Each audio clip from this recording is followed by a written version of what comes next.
রাজনীতি নেতারা সব পারে, সবচেয়ে বড় আর্টিস্ট তারা। আমাদের মুখ্যমন্ত্রী তার প্রমাণ, তার এত প্রতিভা।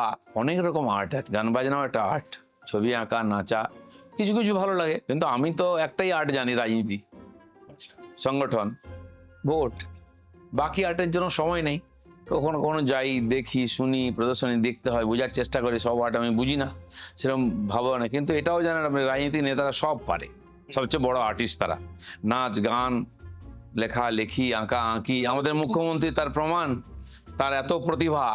এত প্রতিভা কোনো কাজে লাগছে না, মহিলাদেরই সুরক্ষা দিতে পারছেন না উনি, অ্যাডমিনিস্ট্রেশনই চালাতে পারছেন না। যে আর্টটা দরকার ওটা বাদ দিয়ে সবাই দেখেছি। আমি শুনলাম তিনি যখন রেলমন্ত্রী ছিলেন, এই যে দুরন্ত ট্রেনের আর্টটা নাকি মমতা ব্যানার্জি করেছিলেন। সেটা কি হয়তো জিজ্ঞেস করলে উনিও বলতে পারবেন না।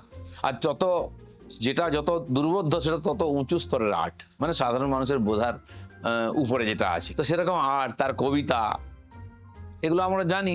সে কবিতা কেউ পড়ো না পড়ো, জোর করে লাইব্রেরিতে রাখা হচ্ছে। কারণ কি, লাইব্রেরিতে কেউ আজকাল পড়াশোনা করতে যায় না।